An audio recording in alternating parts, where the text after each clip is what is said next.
Alors là, je suis choqué. Il a mis tout le monde d'accord. Trent Alexander-Arnold a été officiellement présenté au Real Madrid aujourd'hui. Et voici tout ce qui s'est passé et tout ce qui a été dit étape par étape. Comme vous pouvez le constater, il a d'abord commencé comme tout le monde par la visite médicale. Il a été accueilli par le médecin du Real Madrid et même par quelques supporters. Écoutez. Juste après la visite médicale, Florentino Pérez l'a récupéré. Il l'a fait signer son contrat. Ensuite, il a fait rêver en le montrant toute la Ligue des Champions remportée par le Real Madrid. Sauf que cette fois-ci, Florentino Pérez s'est pas limité à là. Il a voulu rappeler à Trent Alexander-Arnold où il a mis les pieds. Le meilleur club de l'histoire, le meilleur club du siècle. En lui montrant tout simplement le trophée du meilleur club du siècle. Ensuite vient la partie des discours. Florentino Pérez l'a encore rappelé. Ce qui rend le Real Madrid différent, c'est que les joueurs soutiennent le club. Ce sont des Madridistas. Après tout le beau discours de notre papy Florentino Pérez, maintenant vient le tour de Trent Alexander-Arnold. C'est là il choque tout le monde. Pendant que tout le monde s'attendait à ce qu'il débute en anglais, le gars il a commencé à parler en espagnol, mais un espagnol fluide. Même si bon, il avait quand même l'air stressé. Il parlait normalement et c'est là on comprend que le gars il planifiait son arrivée au Real Madrid depuis longtemps. À un moment de son discours, il a parlé de Kylian Mbappé et Vinicius et voici ses propos. Il dit Kylian Mbappé et Vinicius ce sont des joueurs de classe mondiale. Je suis sûr qu'on aura une grande complicité et je vais leur offrir beaucoup de passes décisives. Sans oublier qu'il a fait tout ce beau discours devant sa petite amie. Perso, j'ai hâte de le voir déjà à l'œuvre. Alexander-Arnold, à peine arrivé au Real, ça nous embête déjà. Au moment de sa présentation, de ses highlights, on met la vidéo de la remontada. Regardez le big sourire. C'est ça Arnold?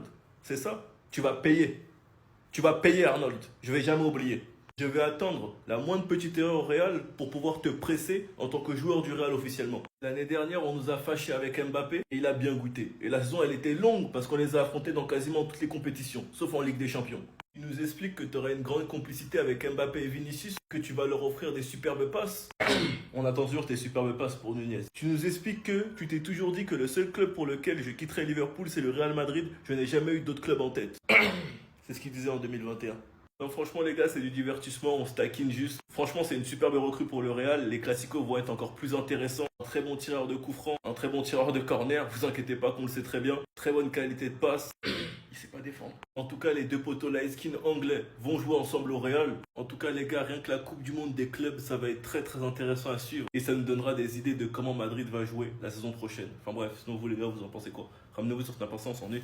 Me parlez plus d'Arnold, je retire ce que j'ai dit, c'est un gros traître. Ce mec, c'est Aizen, Barbe Noire, tout ce que tu veux. Il arrive en conférence de presse, il est bilingue espagnol, il nous a fait une Mbappé. Écoute ça, écoute ça. Mais c'est pas fini, il continue par dire c'est un rêve devenu réalité. Ah bon, ça c'était ton rêve. Et pas moi, de base tu nous avais pas dit que ton club de rêve c'était Liverpool, que tu voulais faire la carrière à Steven Gerrard, de rester tout le temps à Liverpool. Là dit tellement de dingueries, je suis choqué. Beaucoup pensent que Jude a joué un rôle important dans mon arrivée. Ce n'est pas le cas. Le Real Madrid est le plus grand club du monde, c'est un honneur de les rejoindre. T'avais besoin des choups comme ça? Ce mec là, il a le syndrome de Stockholm. Regardez, je suis juste content de jouer avec eux et non contre eux. En fait, il a tellement été choqué par le Real en Ligue des Champions qu'il est devenu amoureux de son agresseur et il les a rejoints. Mec, il a tellement joué un double jeu avec nous que même son blaze, il le renie. Regardez, pourquoi j'ai changé mon nom en traîne sur mon maillot, c'est plus facile qu'Alexander Arnold. Mais c'est un ouf ce mec. Franchement, il m'a tellement déçu. J'espère sportivement, il va flopper au Real. Je vous souhaite pas de blessure. Juste qu'il soit nul, qu'il soit éclaté au sol. Je savais qu'il partait au Real, mais je pensais pas qu'il allait faire toutes ces déclats. C'est un rêve devenu réalité. Et de base, ton rêve, c'était Liverpool. Je pensais que t'allais dire, je viens pour un challenge sportif. J'ai envie de passer un step dans ma carrière et tout. Mais là, tu les as tellement choup. Je suis tellement déçu de toi. Tardes a todos. Gracias tanto al presidente Florentino Pérez como al club Real Madrid por esta oportunidad. Fichar por un club como Real Madrid no sucede todos los días. Es un sueño hecho realidad. Estoy muy feliz y orgulloso de estar aquí.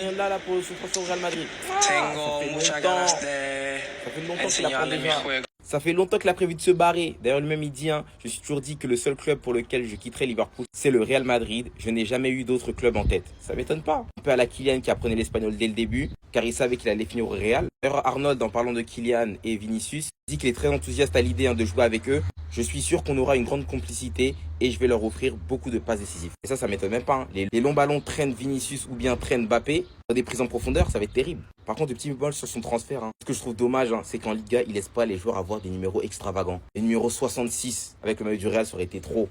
D'ailleurs, il décide de s'appeler Trent et non plus Alexander Arnold. Il prend le numéro 12 de Marcelo. Vous savez que ça, il prend un bon numéro quand même. C'est une grosse légende du Real. Mais dommage le 66. Il était tellement iconique. On va voir ce que ça va donner au Real Madrid de Alonso. C'est la Coupe du Monde des clubs qui arrive très bientôt. On va voir ça. Le petit hier, il a vraiment yombé. Et ça me tue parce que beaucoup de gens font semblant de pas comprendre pourquoi autant de gens tombent sur Lamine Yamal hier. Ils sont tombés sur lui hier.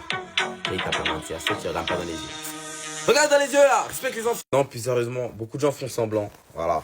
Si autant de gens sont tombés sur lui hier, c'est pas spécialement seulement à cause de lui. Déjà, il y a le fait que, voilà, avant les matchs, il parle, voilà, il annonce des choses. Bon, là, il s'est rétamé au final. Du coup, forcément, après avoir trop gagné, les gens, à un moment donné, ils attendent de te voir perdre, voilà. Je vais penser comme à Anders Bergwijn, là, le joueur, là, le petit de 14 ans, là, qui gagnait tout au fut de champion, là. Les gens, ils allaient dans ses lives seulement pour le voir perdre, hein. C'était juste ça l'objectif. Arrête ça, tu rajoutes le fait que les Barcelonais ont énervé beaucoup de gens avec la propagande Ligue des Nations, Ballon d'Or. Moi, c'est juste pour ça, hein, que j'étais content. Sinon, en vrai de vrai, je m'en fous. Mais vas-y, ils sont venus nous expliquer que, vas-y, si Lamine, il prenait la Ligue des Nations, il allait avoir le Ballon d'Or. Moi, j'ai pas compris cette propagande Ballon d'Or. Voilà, moi, la propagande-là, elle m'a vraiment déplu. C'est pour ça que je suis parti au front. Voilà, dans ce duel avec Dembélé. C'est ça que je suis parti au front. J'ai pas aimé comment ils ont sorti cette propagande Ballon d'Or, au détriment de Rafinha et en racontant n'importe quoi. Voilà. C'est essayer de valoriser des compétitions comme la Ligue des Nations juste pour lui donner le BO. Et bien voilà. Maintenant, c'est quoi le prochain argument pour le Ballon d'Or? Et c'est ce mélange-là. Hein. En plus, il y a les madrilènes et tout. C'est ce mélange qui fait que les gens ils sont tombés sur lui. C'est normal. En plus, ça, tu rajoutes à ça les pros CR7. Ah, le cocktail était parfait. Hein. C'est ça qu'autant de gens ont fêté le fait qu'il ait perdu. Ça va lui faire du bien, ça va le rendre humble. Parce qu'en vrai, il fallait pas qu'il gagne tout dès le début. Il fallait que quelqu'un le rende humble. Et c'est bien que ce soit Ronaldo au final. Les anciens, voilà, faut respecter. A tout compris à son rôle. Sa déclaration sur Mbappé et Vinicius, elle veut tout dire. Alexander-Arnold est officiellement un joueur du Real Madrid. Il n'y a plus de Alexander-Arnold maintenant. C'est devenu Trent. Alexander-Arnold qui va jouer directement la Coupe du Monde des clubs et regarder sa conférence de presse. Il arrive avec la LVD espagnole. Trent Alexander-Arnold veut s'intégrer rapidement. Le président était impressionné, mais c'est pour montrer mon intention. Je veux réussir ici dès la Coupe du Monde des clubs. On salue l'investissement et la rigueur dans le Duolingo quotidien. Et là, il va parler des deux. Mbappé et Vinicius, ce sont des joueurs de classe mondiale. Trent Alexander-Arnold, enthousiaste à l'idée de jouer avec Mbappé et Vinicius. Je suis sûr qu'on aura une grande complicité et je vais leur offrir beaucoup de passes décisives. Alexander-Arnold, il sait déjà pourquoi il est venu. Il est venu pour alimenter cette attaque de folie. Alexander-Arnold, on connaît tous son profil. Et on sait que ce sera pas en défense qu'on va l'attendre à 100%, mais ce sera sur l'attaque. Sur le nombre de caviar qu'il va distribuer à ces deux joueurs-là. Le Real, dès la Coupe du Monde des clubs, là, ça va se mettre en mode attaque de folie. Et ça, c'est mon avis. Mais pourquoi Alexander-Arnold, il estime autant Xabi Alonso? Déjà parce que Xabi Alonso, c'est une légende de Liverpool et du Real Madrid. Et je pense aussi parce qu'il sait. Il sait que Xabi Alonso, il va le mettre dans les meilleures dispositions. Je pense qu'il va le mettre en tant que piston. Et Alexander-Arnold, il va se régaler. Il va faire que de distribuer des caviars à son équipe. Et c'est sûr qu'il a hâte. Avoir deux joueurs intelligents, rapides comme eux, qui peuvent te faire des appels dans la profondeur de malade, ça va être du pain béni pour Alexander-Arnold. Comment ça, légende? Qu'est-ce qu'il raconte les papilles là? Aujourd'hui, un jeu très spécial pour les Madristas. Nous avons recruté une légende qui a tout gagné aujourd'hui. Il rejoint notre famille. Alors moi, je veux bien qu'Arnold a tout gagné, mais de là à dire c'est une légende, doucement quand même. Waouh! Légende, c'est fort quand même. Hein. Si pour toi, tout gagner fait de toi une légende, ça veut dire qu'il y a beaucoup de légendes dans le football. Hein. Il y a beaucoup de légendes dans le football.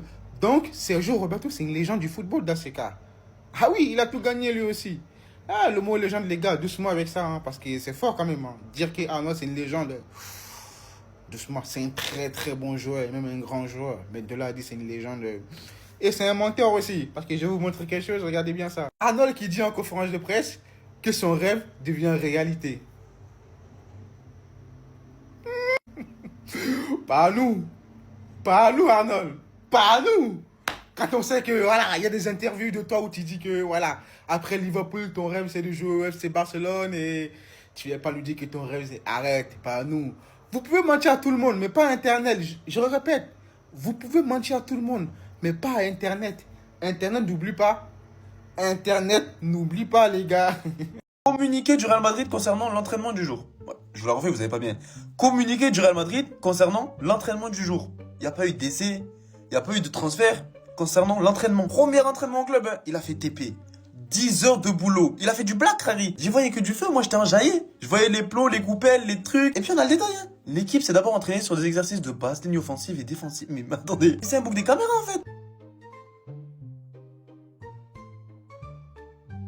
Frère, Ancelotti l'a jamais vu courir. Le rédacteur en chef, il va péter les plombs avec lui. Non mais je suis pas fou. Toutes les photos et vidéos qu'on voit de lui, des grands signes, des hurlements écrits sur tout le monde. C'est pas sûr, il faut crier. Nadine, il fallait un coach un peu ouais. C'est sur les Mbappé, les Vini, quand ils vont revenir, il faut leur taper sur les doigts. 3 jours seulement, hein. C'était tellement hard. Ils ont demandé jours de repos. Je vous jure, demain, congé pour les footballeurs. Ça vient de reprendre, hein. À 4 jours, ils étaient dans les Marrakech, Mykonos, Marbella. 3 jours, c'était la rentrée. 3 jours après, congé. Quel était l'état de nos joueurs? Lui, ça fait 40 ans, il est au club. Sueur, goutte, il transpire, il va s'évanouir. C'est avec ce mangeur de chewing-gum, on a gagné 2 Ligues des Champions en 4 ans. Là, on va devenir imbattable, c'est ça? Même si c'est un bouc des caméras. Saison invaincu avec Leverkusen. Avec Bellingham, Kylian, Vini, nos nouvelles... Oh, j'espère juste que t'es pas un flécheur. Hein. Carrément, dites-moi en commentaire, est-ce que vous pensez qu'il max ou alors c'est vraiment le coach ultime?